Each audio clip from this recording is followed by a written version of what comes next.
क्या बिहार में कांग्रेस अपना कोई मुख्यमंत्री चेहरा तैयार कर रही है? पप्पू यादव ने राहुल गांधी और मल्लिकार्जुन खड़गे के साथ बंद कमरे में हुई सीक्रेट मीटिंग की बातें लीक कर दी हैं, जिसे सुनकर लालू यादव और तेजस्वी यादव को जरूर पसीना आ जाएगा।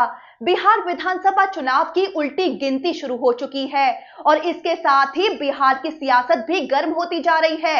एक तरफ बीजेपी वाला एनडीए नीतीश कुमार के चेहरे पर ही चुनाव लड़ने जा रहा है, तो दूसरी तरफ महागठबंधन में मुख्यमंत्री पद के चेहरे को लेकर बड़ा तूफान खड़ा हो गया है। दरअसल महागठबंधन के दो सबसे अहम घटक आरजेडी और कांग्रेस दोनों इस मुद्दे पर अलग अलग सोच रखते हैं। आरजेडी खेमा तेजस्वी यादव को मुख्यमंत्री पद के उम्मीदवार के रूप में पहले ही घोषित कर चुका है। खुद तेजस्वी यादव भी खुद को गठबंधन का सीएम कैंडिडेट बता चुके हैं। तेजस्वी यादव की दावेदारी मजबूत भी है। 2020 में उन्होंने महागठबंधन को 75 सीटें दिलाई थी और बेरोजगारी, शिक्षा जैसे मुद्दों पर युवाओं में उनकी लोकप्रियता बनी हुई है। यादव मुस्लिम समीकरण साधने में भी उन्हें महारत हासिल है, जो बिहार की राजनीति में बेहद अहम माना जाता है। लेकिन अब तस्वीर में नया ट्विस्ट लेकर आए हैं पूर्णिया के निर्दलीय सांसद पप्पू यादव। हाल ही में दिल्ली के कांग्रेस मुख्यालय में हुई बिहार कांग्रेस की रणनीति बैठक में पप्पू यादव भी शामिल हुए।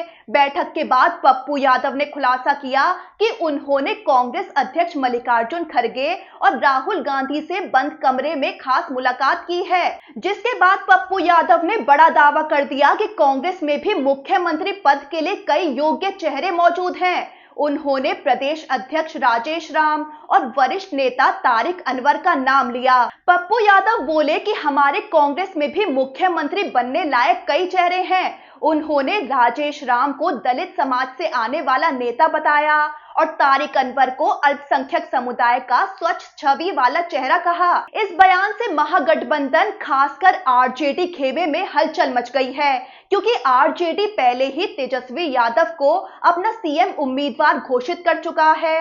हालांकि खुद कांग्रेस प्रदेश अध्यक्ष राजेश राम ने पप्पू यादव के बयान पर मुस्कुराते हुए कहा कि बैठक में सीएम फेस को लेकर कोई चर्चा नहीं हुई। उनका कहना है कि बैठक में मुख्य रूप से इंडिया गठबंधन की तैयारियों, चुनौतियों और बिहार में वोट बंदी यानी एसआईआर यानी मतदाता सूची पुनरीक्षण पर चर्चा हुई। उनका कहना था कि बिहार में दलित, पिछड़ा और प्रवासी वोटर्स के नाम वोटर लिस्ट से कैसे ना हटे, कांग्रेस का पूरा फोकस इस पर ही है। वहीं दूसरी तरफ कांग्रेस में ये सोच भी मजबूत हो रही है कि बिहार में अगर एनडीए के खिलाफ प्रभावी चुनौती देनी है तो चेहरा राष्ट्रीय स्तर का होना चाहिए, जैसे एनडीए मोदी के चेहरे को भी पेश कर रहा है।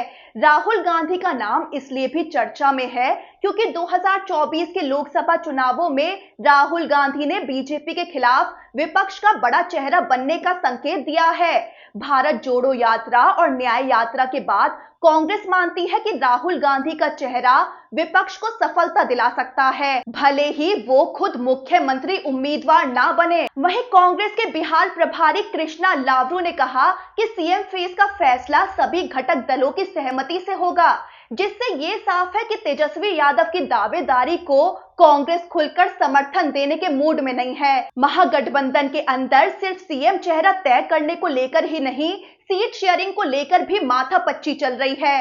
तेजस्वी यादव कांग्रेस को उतनी सीटें देने के पक्ष में नहीं है जितनी कांग्रेस लोकसभा चुनाव के आधार पर मांग रही है। ऐसे में कुछ राजनीतिक विश्लेषक मान रहे हैं कि कांग्रेस चेहरा तय करने को लेकर प्रेशर पॉलिटिक्स खेल रही है, ताकि सीटों की सौदेबाजी में अपना पलड़ा भारी कर सके। यानी कांग्रेस को जब तक मनचाही सीटें नहीं दी जाती तब तक तेजस्वी यादव को वो सीएम चेहरा मानने को तैयार नहीं होगी। महागठबंधन की कोऑर्डिनेशन कमेटी की अब तक 5 दौर की बैठकें हो चुकी हैं, जिनमें इन दो बड़े सवालों पर अब तक कोई अंतिम फैसला नहीं हो पाया और सर्वसम्मति से कोई ऐलान नहीं हुआ है। पहला, मुख्यमंत्री का चेहरा कौन होगा और दूसरा, सीटों का बंटवारा कैसे होगा।